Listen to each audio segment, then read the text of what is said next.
Hello world, this is Edward Bevilacqua here in Las Vegas. This is the WellCare graduation. The first one in the month of November, what am I saying? March. The month of March, cut, take two. The first one in the month of March. And we're very proud to be here at WellCare, doing this for WellCare, helping people move forward in their life. And so this is the end of stage one. I'm going to talk about it a little bit briefly. And then we're going to talk about the students that are graduating. Today we have two here. We had, I think a bunch of them graduated in Reno today. And we have a bunch of people at Florence McClure, the women's prison, graduated today. Nobody from Southern Desert, nobody from Casa Grande. So these are the two places we had people graduating. And so it's a special day for all of us. And I'm, for one, am appreciative to be here because there's a lot of other places a lot worse than this that we could be. And it's good to see people who are excited, moving forward and excited. So before we get started talking about what we'd like to do, I want you to give yourselves a round of applause because you really did great work on the exam. And I know that you were kind of caught off guard. How many people had a challenge on that? Anybody finish it? No. Nobody finished? Okay, Richard finished. Okay, Kyle. Okay, so at our other places, they do that for 3 hours. Every hour they have something like that. And you can now get, it's a time management exercise, right? You don't have time to do in-depth. It's about time management. Probably nobody really noticed that in the instructions, that manage your time. That's okay. And I was not diligent helping you because we have someone moving into the house today. Way in the back is Keith, who's moving into the house, finally in. He's got his ID. Keith, you graduated when? Okay, about a month ago, and then he needed to get his ID. Got his ID, and he's moving in, so we were just going over some of the ground rules of the house. So that's another good thing that's happening. And now let me ask you a question. What is today? Huh? Ides. Okay, the Ides of March. What does that mean, Paula? Okay, which Caesar? Aha, got her. Okay, good. Julius Caesar, right. Two people said that. So what's the significance of that? Fall of Rome. Huh? Fall of Rome. Nope, it wasn't the fall of Rome. Good guess. He died. Well, that's not why it was significant, but what's the big thing about it? Huh? Well, it was the end of his life. Okay, it's kind of the sort of the official end of the republic, or what some people call the dictatorship. And the next, I think, 14 years, there was a kind of a civil war between Augustus and the people who killed Caesar. And then that was the birth of the, is that your hand raised? Oh, okay. That was kind of the birth of the Roman Empire. So Augustus was the first emperor. Before that, they were called consul, and they ran for 1 year. Julius Caesar, good guy, bad guy? Bad guy? It was his best friend that said him. Well, yeah. It depends on what you consider for his acts, you know. If your country being taken over, probably not so much. Okay. But in Rome, he was well liked. Okay. So he was liked by the people, not by the Senate, because who killed him? Senators killed him. Yeah. Stabbed him on the floor of the Senate. Stabbed him to death. But we wouldn't be here if it wasn't for Julius Caesar. So I'm going to give a little kind of not really tribute to Julius Caesar, but just a little background. So because every year is going to be March 15th.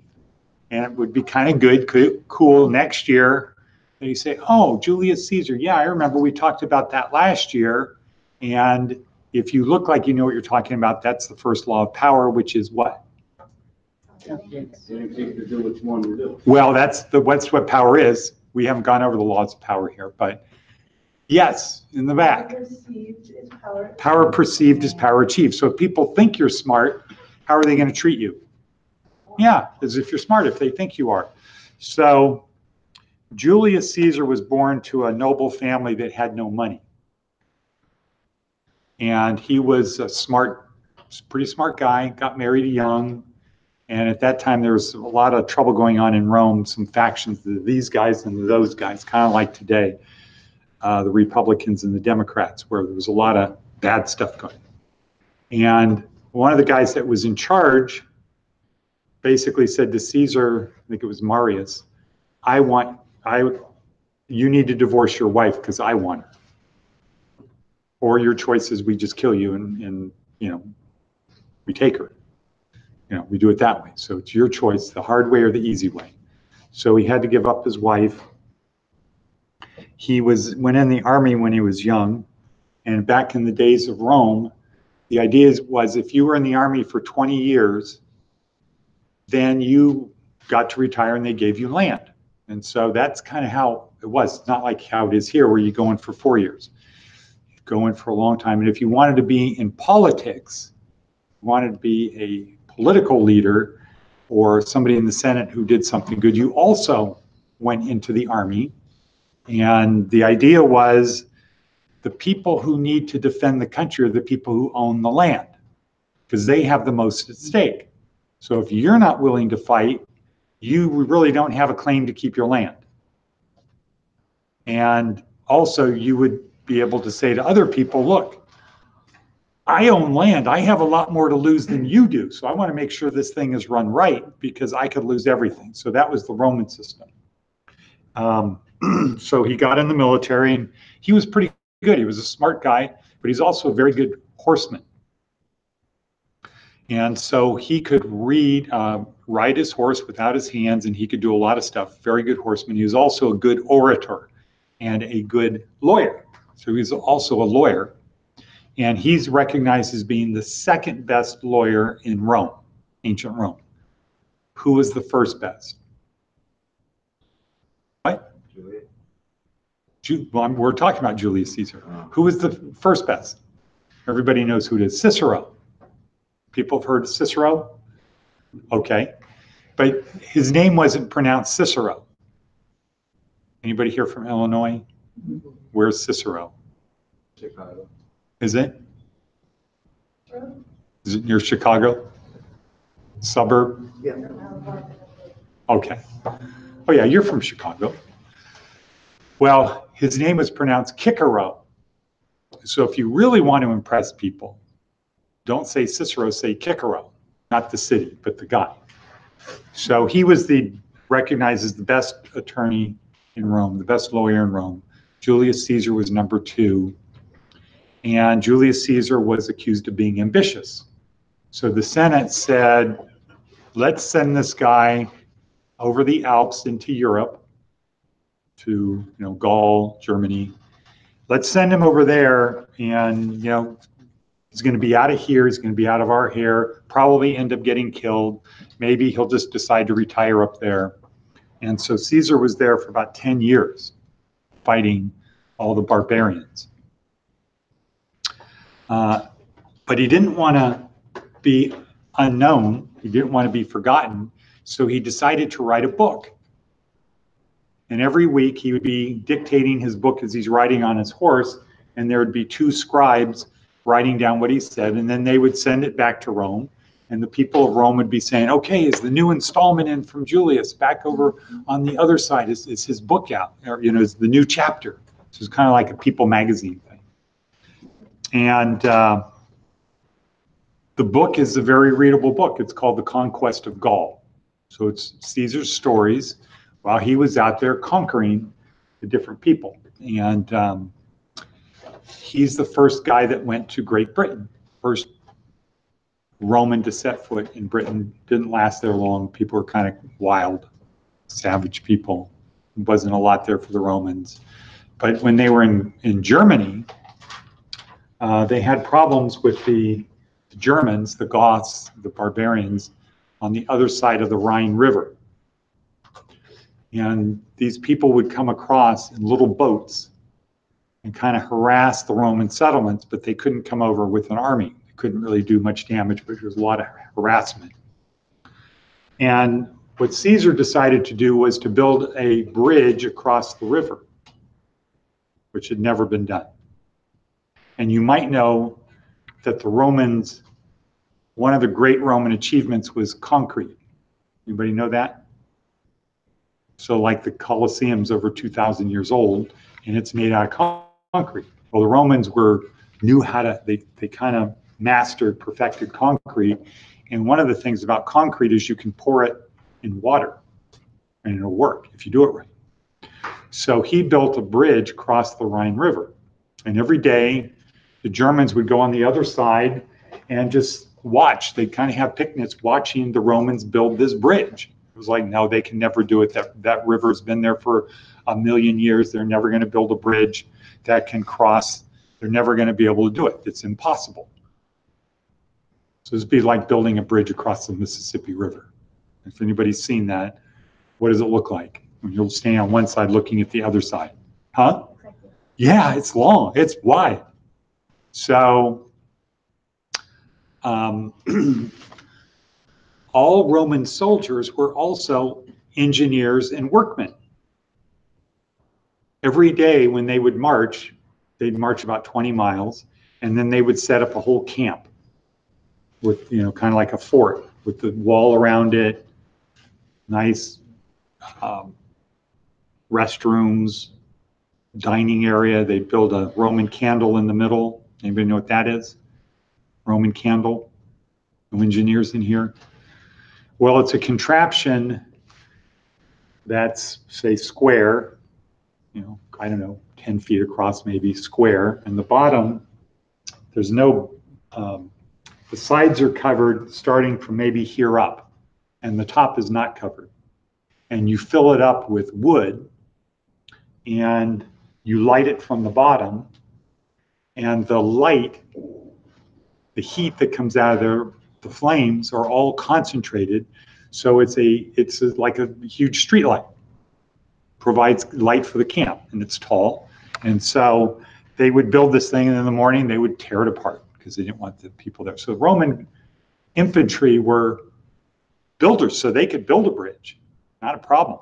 And on the other side, the Germans would be sitting there watching, or they'd come by in boats and have picnics and say, you Romans are crazy, you think you can do anything. But you can't build a bridge across here.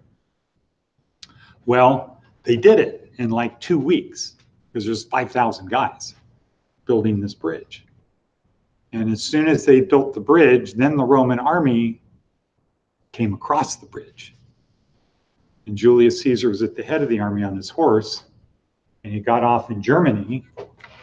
And so I got to get back in the camera, but he got off his horse and he basically said, okay, now what? We're here. Now what do you want to do? And of course, the Germans are now scattered because their thing was, we can do these little skirmish things. We can attack your trading posts, your farms and villages whenever we want. You can't stop us, right? And so he marches across with his army and says, okay, now what? And he said, okay, well, we're going back, but remember this. We can come back here anytime we want. You have no way of getting over there. We can come back anytime we want. And then they came back, they tore the bridge down. And like for the Germans, that was another thing of, wow, these guys are incredible. Not only can they build something to cross there, they don't care about just destroying it.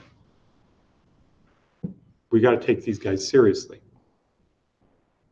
And then the last story about him, well, the second to last story about him was he's fighting the Gauls. So this is in France, and he's winning. He's becoming a really, really wealthy guy. And the Gauls decided, we're going to be part of Rome. We got to work together, guys, because these Romans, they're just picking us off left and right. Julius Caesar's just marching through, and he's just taking us out one at a time. We have no chance against the Romans unless we work together. So their chieftain's name was something like Vercingetorix, and he kind of got everybody, the Gauls, to all join together to fight the Romans. Well, Julius Caesar took off after him, and he went to a town, or chased him into this village, this place, and he went up on a hill. The Vercingetorix went up on this hill, and the Romans couldn't really attack him. So one of the strategies of the Romans was, if we can't, so he's up on this mountain. So their thing was, if we can't come up there, we're just going to build a wall around the whole thing. So if we got like this, so the Romans built a wall, so he couldn't get out, and it was just, they're going to starve him out. Well, the Vercingetorix got his allies, who outnumbered now, this is like, I don't know, maybe 15,000 Romans, and then maybe a couple 100,000 tribes decided, we got to go save the Vercingetorix. We got to go save him. So they're converging on the Romans. So Julius Caesar said, okay, we're going to build a wall around ourselves to keep you guys out. So this is like a 5-mile wall, and then another wall, so a double walled thing. And they attacked, and then the Romans decided, well, we'll let them come in through here because then we can mass all of our forces. And once again, the Romans won. They took the Vercingetorix back into Roman chains. They kept him for about, I don't know, some number of years, like 5 years, and then they killed him. And they took all of the stuff. And so Caesar became very popular. And then the Roman Senate said, oh man, we sent this guy out there so we could forget him. And what did he do? What did he do? He caused chaos. He became more popular and more wealthy than ever. And he's sending this goddamn book back, and people love him more now than they've ever loved him. So somebody, probably Cicero, decided, well, let's have him come back to Rome. Let's accuse him of treason. And then we'll try him. And then we'll kill him. We'll have a trial and he'll be guilty. So they sent him a subpoena. Anybody here know what that is? Anybody have? Okay. So they sent a subpoena, and it was, you know, you've got to come back and answer these charges. He said, well, if I go back without my army, they're going to kill me. And Mark Antony said, yeah, but if you cross the river with your army, the law is you've now declared war on Rome. You can't bring your army back into Rome. So that was kind of a problem, right? He said, well, I don't know, I don't know what to do. If I ignore them, then they're going to have the trial, and they're going to say I didn't show up, and then they're going to tell the people I'm a bad guy. And so I'm going to go back. We're going back, and we're taking the army. So they get to the river.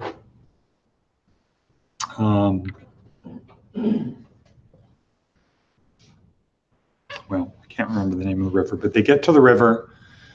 Caesar crosses on his horse, and Mark Antony says, okay, now you are officially an outlaw.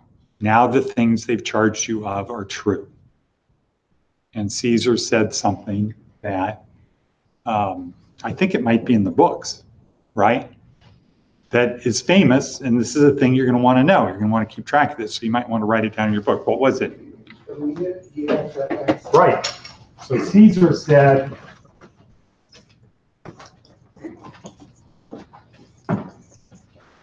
okay, Alia Iacta S.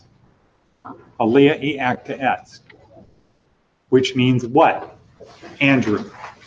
Die is cast. The die is cast. So what does that mean, Kyle? The die is cast.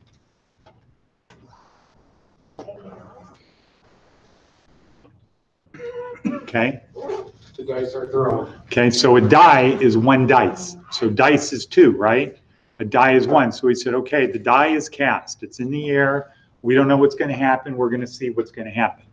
So, you know, when you get into these predicaments, when you're on your hero's struggle or the hero's journey and you're faced with the challenge, you know, an attitude you might have instead of, oh gosh, it looks really bad, I don't know if I can do this, is just to say to yourself, Alia e acta est, the die is cast. I'm just going to play this out and see what happens. Well, he went to Rome, started a war. The Romans, the Senate's general was Pompey. Anybody ever hear of Pompey? Not Pompeii, that's a city, Pompey. So he's the wealthiest guy in Rome at the time. Pompey, Pompey, not Pompeii, Pompey. So Pompey has a lot of money, but Caesar's guys have been fighting for 10 years. Hardened soldiers. It's kind of like why the US, the United States military, could defeat the whole world. If it was the US against the whole world, we would win easily. One reason is we have hundreds of thousands of guys in the last 10 years have actually been in war. No other country's done that. You know, you say the Chinese, well, the last war they were in was the Korean War. And I don't think there's anybody in uniform in the Chinese army that fought in the Korean War, right? Because that was 60, almost 70 years ago. So, so Pompey, who's got a big army, a new army, versus Caesar, who has an army that's been fighting every day of guys that are very loyal. Anyway, Caesar's chasing Pompey around Italy. He decides he's going to go to Greece. Pompey decides to leave Italy, go to Greece, crosses the Adriatic, and Caesar follows it. Except one problem. A storm comes up and it wipes out Caesar's supply ships. So they land in Greece, except they don't really have food and a lot of stuff. And the Senate army, Pompey's army, says, well, we don't need to fight them. We've got them surrounded. Let's just starve them out. Because that's what we do. And Caesar's guys now are getting sick and they're getting demoralized and they're eating rats and anything they can because they just don't have food. And then one day, Caesar's secretary, guy who was a slave, because slave then for them was not the same as army. So if you conquered people, you got to take everybody. And if somebody had somebody who's a good physician, okay, well, you're a slave now because we conquered you, but you're going to be a physician in my house. And it's going to be better than you had before. So it wasn't necessarily bad. So he had a guy as his secretary. One day he comes running into the tent and says, oh no, Caesar, bad news. Pompey's army's lined up for war, for battle. Unfortunately, and a lesson for us is Pompey's ego got to him. He said, we can't go back to Rome having beaten Caesar this way. We can't go back saying we starved him out, because what people are going to say is, well, we couldn't fight him. He would have beaten us if we fought. Yeah. So Pompey said, okay, we'll attack. We have them outnumbered. Our guys are rested. Our guys have food. Their guys are sick. They're starving. Their ships were lost. They don't have a lot. And so they started lining up for battle. Caesar's secretary came in and said, bad news, they're lining up for battle. And Caesar said, that's good news. And his secretary said, how is it possible that it's good news? They have us outnumbered. They're well fed. They're well equipped. We're sitting here eating rats and anything we can find. How is that good news? And Caesar said, it's simple. For us, it's win or die. They have other options. And what do you think happened? Is there one? Yeah, Caesar won. Or he wouldn't have been. Correct. He won. And when the battle was over, when the CNN camera guy came up to do the interview with Caesar and said, well, what, how did you pull this off? This is the biggest upset in the history of battle, which it really wasn't, but that's what the CNN guy, because that's how they do it, right? And Caesar said, well, if the other side had had a better general, it would have been different. So the Senate guys kind of scattered.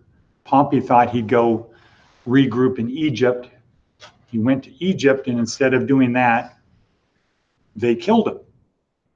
The Egyptians killed Pompey. They cut off his head and presented it to Caesar.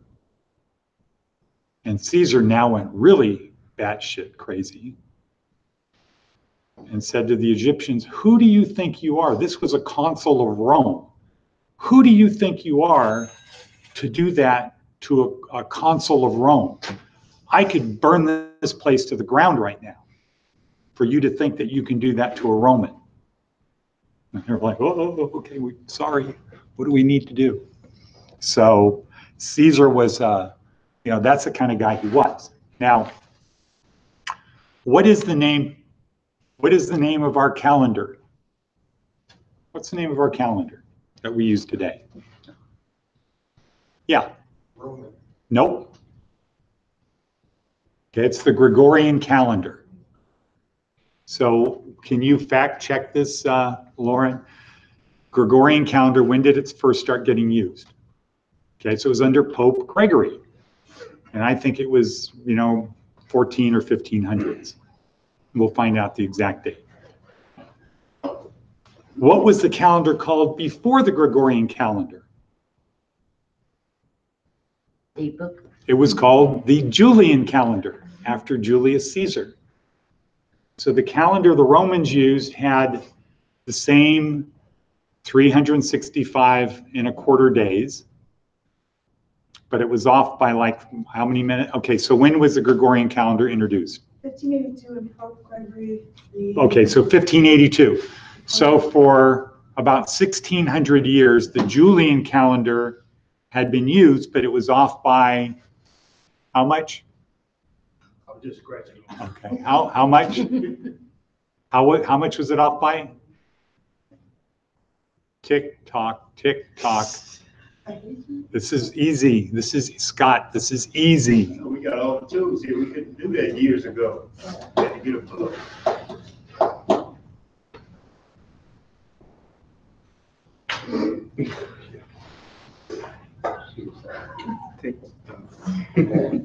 Does anybody know the Jeopardy jingle? There we go. 3 to 4 years? No. Okay. 4 to 6 years. So the Julian calendar was off by like 14 minutes or a minute every year. Was off just slightly, not really noticeable. This is 2,000 years ago. Julius Caesar was born in 100 BC. He died in 44 BC. So this is around, and he won the war in 48 BC. So this is, after that, but it's off by a little bit for about 1,600 years. Yeah. How did they know it was off by those? Amen. Okay, the way they knew it was off was the church said, you know what? Easter keeps getting earlier and earlier. It's now in October. That was before. It was like 77 days off. Yeah. Waiting. There's an error of 1 day every 128 years. 1 day every 128 years. So There's only 10 days. 24 hours every 120 years. Well, who invented the calendar and the months and the days? Well, their months were different. Their months were different and had a different number of days, but they knew that a year was 365 and a quarter days, which they could tell by the sun. Yeah. Okay, that's how they knew. But they weren't able to get it closer than 1 day every 128 years it was off. Oh, okay. So it was off by like 75 days. I don't know, That's something like still that. pretty good. That was really good. That was really good. So now why did they kill him? So we're going to close with this. Why did the Senate kill Julius Caesar? They killed him because there had been a deal with the soldiers that said, if you fight, if you're in the army for 20 years, we're going to give you land. And the senators said, why should we do that? These guys aren't farmers. They're just going to gamble it away. But the idea for Rome is, we're not going to give you land here. We're going to go conquer, say, in Gaul, and we're going to give you land in Gaul, and you're going to be farmers, and you're going to be like us, and you're going to protect your land. Kind of a good idea, right? Because in case any Gauls want to attack, who are the farmers they're attacking? Yeah, guys who've fought for 20 years. Really brilliant idea. But the Senate guys said, no, these guys aren't going to keep the land. They're just going to sell it. They're going to lose it gambling, whatever. So we'll just give them money and we'll cut up the land ourselves. And Caesar said, no, a deal is a deal. You guys are getting too fat and rich. Senators, kind of like in our country today. The people in the Senate today play this game of you're Republican, you're Democrat, but really they're all together. They go out to dinner, they do things. It's just a show. So Caesar was against the Senate because he said we need to distribute the land. We need to be fair to people, not to have the rich and the poor. We need to have so everybody can win. Rising tide lifts all boats. And the Senate didn't like that. And so they decided to kill him. But then when his grandnephew came in, Augustus, Julius Caesar was painted as a bad guy. So most of history thinks of Caesar as a tyrant, but he wasn't a tyrant. He was somebody for the people who fought, but the guy who came in after him first took the position, we're going to deify him and we're going to name a month after him. So what's the month named after Julius Caesar? Oh, July. July. So the month of July is named after Julius Caesar. So in a practical sense, in just a very hard practical sense, Julius Caesar has done more for our lives than anyone else, including Jesus. The world is more of the way it is today because of Julius Caesar than it is because of Jesus. So don't get anybody get upset. Okay, don't get upset.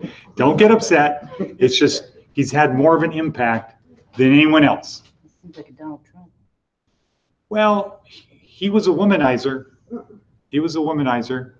If Because the 4th of July, Independence Day, actress Julius Caesar. Okay, probably not, but it sounds good. Okay, It does sound good. So the takeaway from this is this guy was a really good guy. He was a smart guy, brave, good military leader, loyal to his friends, and believed in science and things like that. He wanted Rome to continue, but it had gotten kind of large and unwieldy, and then Augustus came in. Does anybody know when the Roman Empire ended?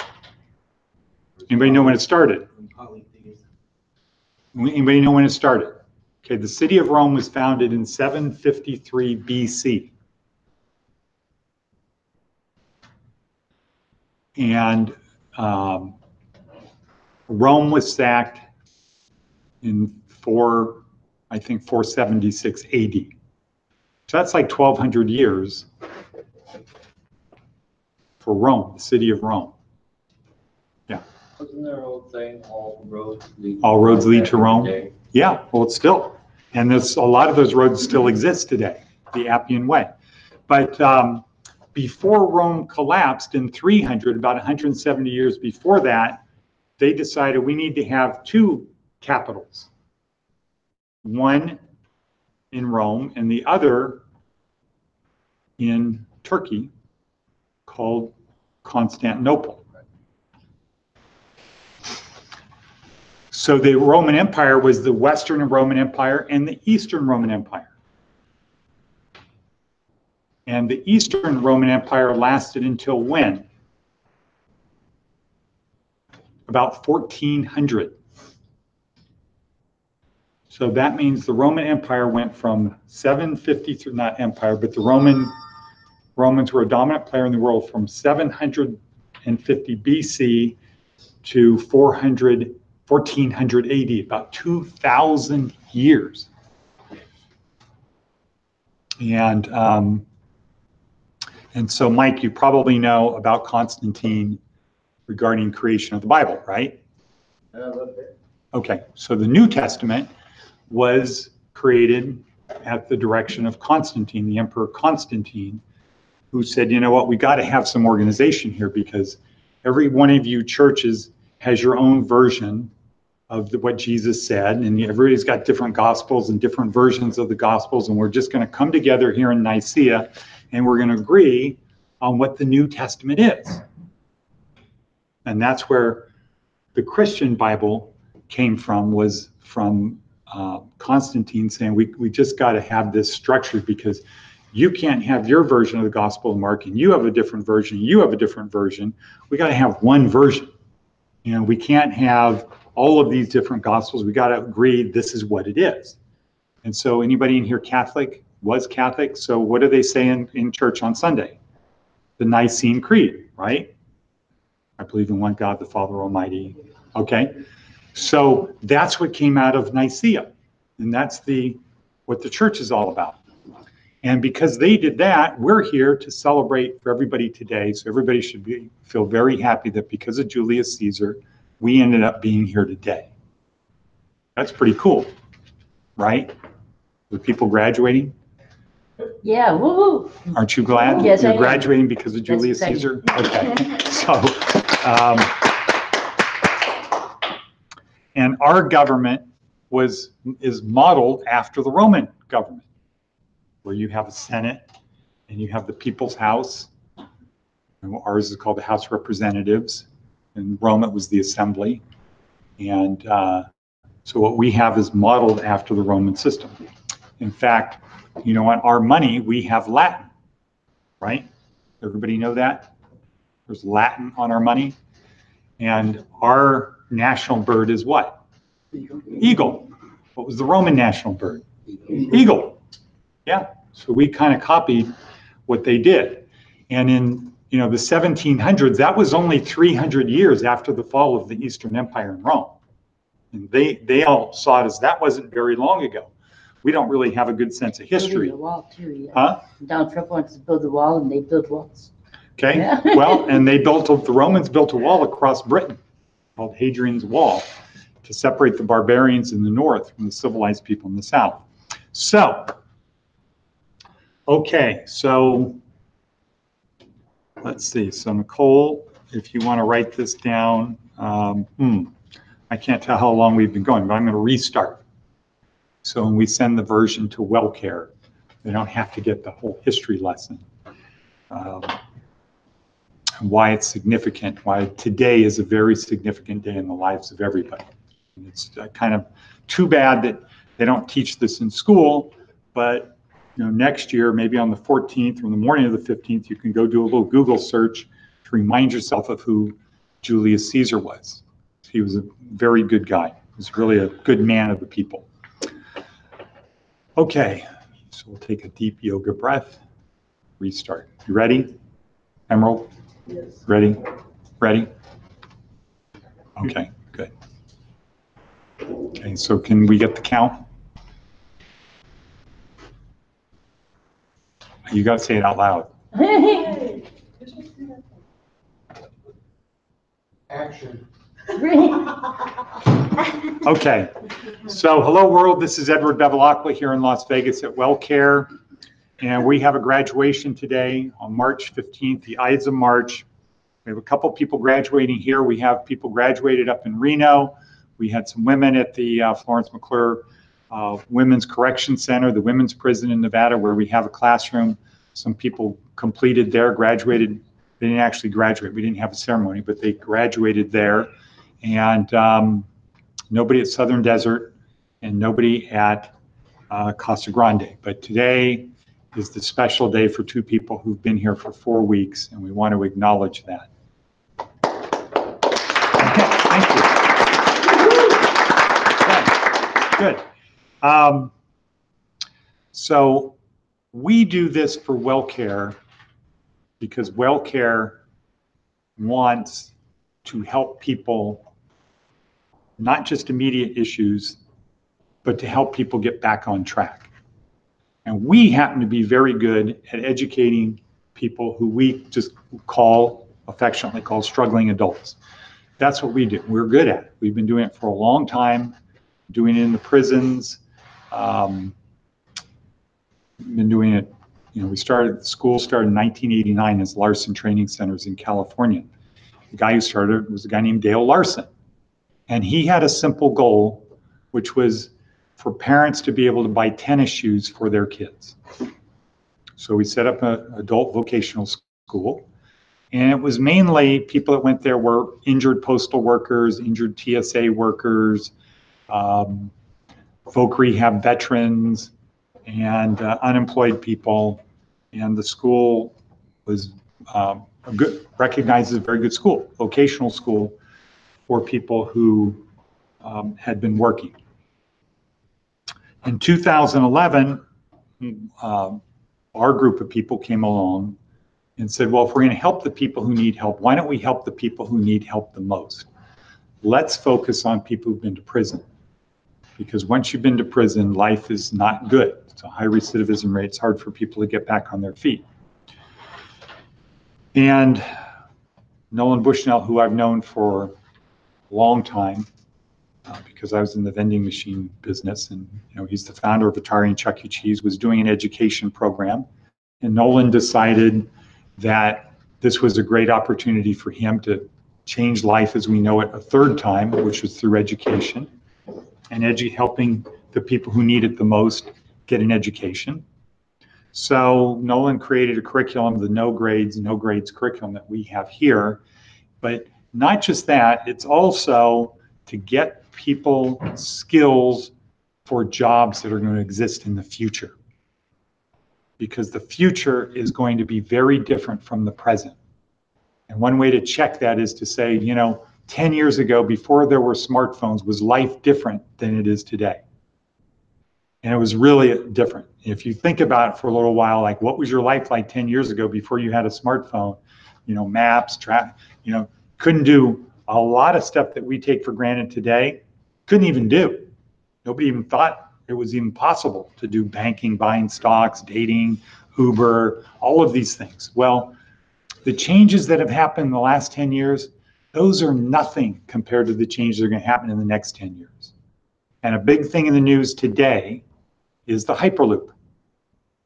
So Las Vegas is going to put a Hyperloop under the convention center, just a 2-mile Hyperloop. In Pennsylvania, they're going to do one from Philadelphia to Pittsburgh, which it turns out it's about 300 miles. You're going to be able to get from Philadelphia to Pittsburgh in 30 minutes on this train that goes as fast as planes. That's going to change life as we know it. And one of the things I read about today was if you want to do a package, you're in Philadelphia, you want to have a package, you can have a package in Pittsburgh by noon. So if you're doing artwork or kinds of things, you're making something, you're a baker, you're doing special pastries, make it now, and you can have it in Pittsburgh, or if you're in Pittsburgh, you get it in Philadelphia in a couple hours. That's just the start. So in the next 10 years, these things are going to be popping up everywhere. So Nolan's thing was, not only do we want to help you learn important skills, we want to help you learn skills for jobs that are going to exist in the future. And a large percentage of those jobs don't even exist today. You couldn't go get the job today that we're trying to help you get the skills to learn the skills that you need to get a job that doesn't even exist today. Is that crazy or what? Sort of. Okay, but that's Nolan Bushnell. So we're lucky, and you're lucky that you're in this program, the best program in Nevada, probably the whole country.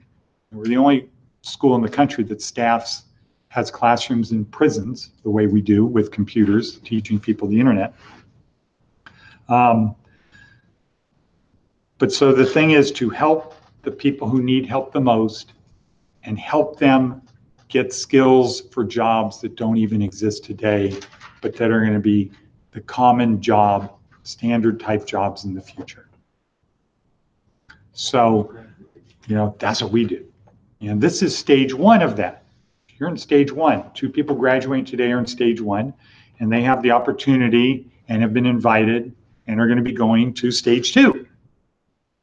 Stage 1 is the basics. Stage 2 is 90 days. It's just a 90-day commitment. You can quit anytime you want, but 90 days goes like that, right? Right, Emerald? So it's a 90-day program where you have housing, employment, education, and counseling, all preparing you for stage 3. And in stage 2, you're going to be taking 8 classes from top universities and getting certificates from those universities. Instead of saying, yeah, I went to CSN or I graduated from UNLV, to say, well, I took a class, first-year law students class at Yale University, and have a certificate. And so you're going to be much more competent than all of these other people out there. And then when you are competent, you feel what? Confident. Okay, that's our program. So you're in stage 1. Stage 2 for these graduates starts when, Lauren? Oops. When does stage 2 start? Okay, when is that? In a week. Okay, week? Okay, good. 2 weeks? Huh? 1 week. Okay, good. Okay, great. So that's stage 2. And you haven't seen the house, right? Okay, really nice house. Employment, moving forward. But the key thing, my strong advice is, don't take things for granted. The people who don't make it, thanks, Frank. Okay, it's okay. The people who don't make it get complacent and they think they have the game figured out. This is day 1. This is, as Jeff Bezos, when he goes to Amazon every day, he says to people, guys, this is day 1. We're not at the end, we're at the beginning of this thing. And that's how you have to look at your life. And the other thing that we've added on is the concept of, you can look at your life as rough, tough, victim, bad things have happened, or you can look at it that you're on your hero's journey. And if you look at it that you're in your hero's journey, all of these bad things that have happened, that's just preparing you for a better life. And we'll talk more about that next week. And if you look at the story, the hero's journey story, all cultures for all times have the same story about the guy who had an ordinary life. He had some problems, had some challenges, overcame them, and became a better person. Like who? What's an example of a story? Harry Potter. Huh? Harry Potter. Harry Potter. Okay. Star Wars. Luke Skywalker. Spider-Man. Hercules. Batman. Neo. Neo. Yeah. Neo. Virtually all movies that we like, all the hero in it had a hero story. He had an ordinary life, something went bad, and then he had all these challenges and a bunch of bad things happened, and he overcame them and became a better person. So we see it as what reality is you're not damaged, you're not victims, you're not this. Yeah, everybody's had a lot of bad stuff happen to him. So did Superman. His parents died. He got orphaned on Earth, right? He had challenges. They overcame it, and they used all of that to be better people, to give back and end up doing well. And that's what we believe of everyone here. And our approach to education is something that a German philosopher named Goethe said. You might remember it from the Viktor Frankl quote, which is, if you treat a man as he is, he will remain as he is. But if you treat him as what he can be and he should be, then he will become what he can be and should be. And that's our approach. So when you think it might be hard and it's confusing, I don't know what to do, that's by design, because we're treating you as people who are smart, who can do the work. You just have to do it. It's not supposed to be easy. So we have 2 people graduating today, and I'm going to talk about how they made the school better. And then they're going to come up here and say something. Then we're going to have cupcakes and celebrate. And it's Friday, and we have a nice weekend. So this is the certificate, and I'll put it up in front of the camera. Oh, nice. So this is for Emerald. And the question is, how has Emerald made this a better school? Because it's not just us helping you. You help us become a better school. And our business goal is to have 300 classrooms by the end of 2020. And we can't do that unless we are the best school that's out there, and that we learn and we adapt and we improve. And so, you know, the number one thing about Emerald is she shows up, right? Right, Emerald? You're here. And she's working. And she's helping Rashonda. And I see her talking to Mike over there, and she's just plugging away. And she's not a controversial person. And, you know, trust me, when you're up here in this position and people want to argue with you, or they want to be resistant or things, it's challenging because everybody, you know, other people want to move forward. And, you know, Emerald has always been somebody that's just very good back there, chugging away, you know, a good type of employee. And so, Emerald, why don't you come up, please?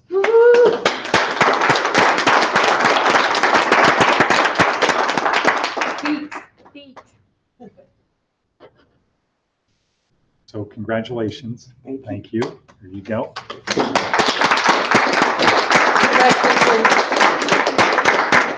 So, first off, I would like to thank my higher power for guiding me toward an awesome program called WellCare. This program has taught me to believe in myself, to always stay encouraged and motivated, and to believe no matter what your past has been, there's always a brighter future. So I encourage you guys to stay motivated and to believe in the next day and to stay prayed up. Thank you. Amen. Thank you, Emerald. So Emerald will be coming back. We're hoping to be moving next door soon. Then we'll have class, you know, from 9 to 6, and Lauren will do her best to make sure that you it fits into your schedule. Okay, the next person is Keon. Oh, sorry, Keon isn't here anymore. Nicole.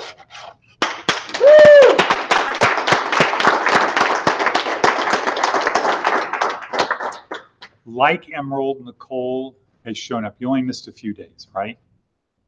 Shows up, does her work, a little bit more vocal than Emerald, and but in a positive way. You know, just because the other thing is when I'm up here, my way of doing things is what? To ask questions, right? Ask a lot of questions, and there's reasons for that. But it's really difficult when you ask a question and nobody says anything. It's just blank stares. Like that. Okay, that's even worse. Okay, laughed at, being laughed at. So Nicole is here, she shows up, she participates, she asks good questions, she has good insight, and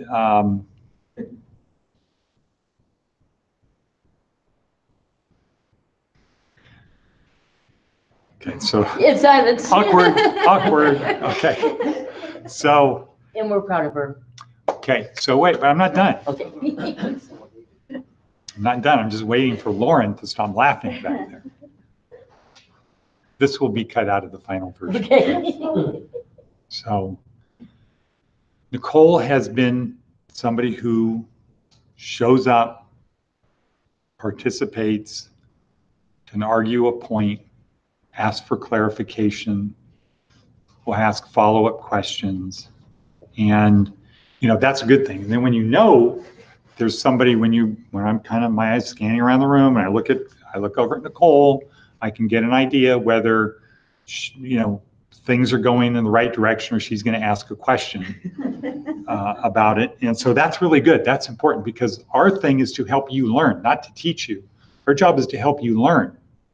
And a lot of people are reluctant in the beginning to say things, right? And so having somebody like Nicole sitting there makes it easy for me. And she's kind of been in the hot seat over on this side. See, over there, that's not in front of me. So Emerald has had that section under control, right? We haven't had any flames coming out of that area. This is right in front of me. And Nicole, didn't you sit there or there? Yeah, you were sitting right there. And that was kind of the hot seat for a while. You had some interesting people around you. So Nicole, why don't you come up? And so you made the school better because the environment, like with Emerald, has been enjoyable for people. Congratulations. Okay, you need to stand up. Short, right? How's that? You know, when I got back in, I was in WellCare 2 years ago, and I was a mess. I was a complete mess. I was in and out, in and out, in and out. And then I got myself a little together, but then I had a tragedy in October, and I lost it. And I showed back up on January 7th, and at first I didn't think they were going to let me back in. But someone, one of the case managers, Anna, you know, talked to me and let me come back into WellCare. And that was the first person to have confidence in me in a long time. And then I heard about this program. I came here and I thought it was weird at first. Like, I didn't understand it, but also like I did a lot of damage to my brain over the years. So I learned how I could read again, like concentrate. I don't know if anybody understands that, but I couldn't concentrate and I couldn't comprehend. But I borrowed the book by Viktor Frankl. It's taken me over a month, but I'm almost done. I have like 5 more pages. Anyway, it's just taught me a lot. And like, don't give up. And if you don't understand it, just stick with it. Because I made a commitment myself to go to stage 2. Because I've always put other people in my life first, and that destroyed me. And I learned in this program to put myself first. That's right, girl. So, you know, I'm going to stage 2 and I'm going to stage 3. Like, I'm not stopping until I reach the goals that I want to reach. And I have the people around me that I want to have around me. I don't have to settle for less anymore. And that's what I have to say. Woo!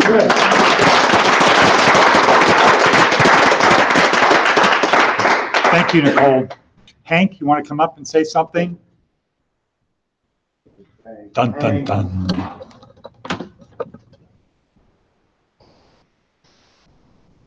So Hank started when?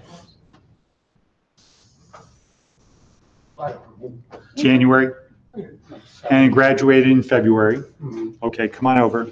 And so Hank has been here. He's been back in the corner, kind of over there with Richard, over out on, you know, right field. But he's here working every day. So Hank wants to. You know, guys, I want to just say that when the 7-Eleven people came in yesterday, that was my old boss. That was the job I had, and I kind of screwed up on. You know, and it got me down. You know, made me depressed, made me want to just doubt myself. But when he showed up, I kind of got back, and I asked, you know, I pulled the boss man aside and talked to him. And I apologized for the actions that I did. You know, it wasn't perfect, but I spoke from the heart. You know, and if you guys are honest and you guys work hard, there's nothing you can't complete. So that's all I wanted to say. Okay, good. Thank you, Hank. Thanks.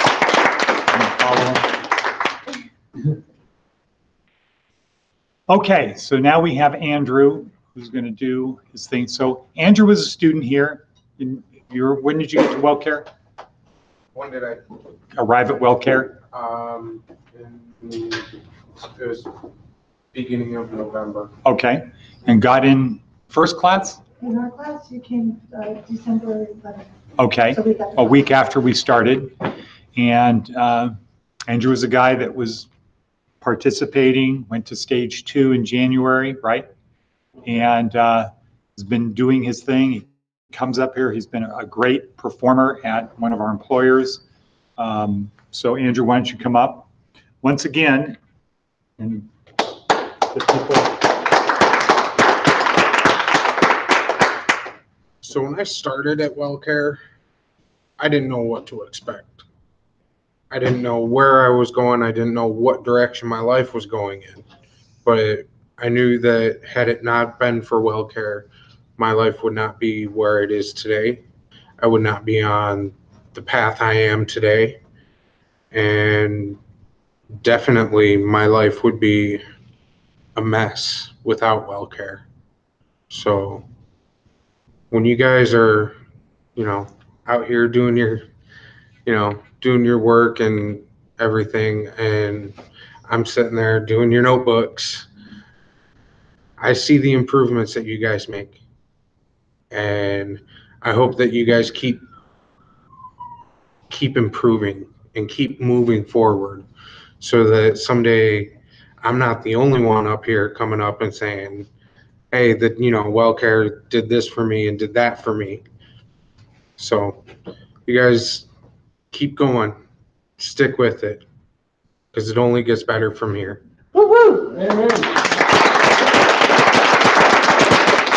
Okay, thank you. And as soon as we get into that space there, then we're going to be paying Andrew to help, do what he's doing now.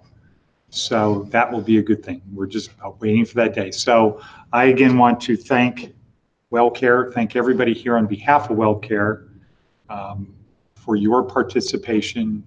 You guys don't know it. You can't really tell because it's just incremental change and you don't know how you were when you started, but you guys are so much further along than when you started. You're cool, calm, collected. You just work right through it. You did that. Well, not you.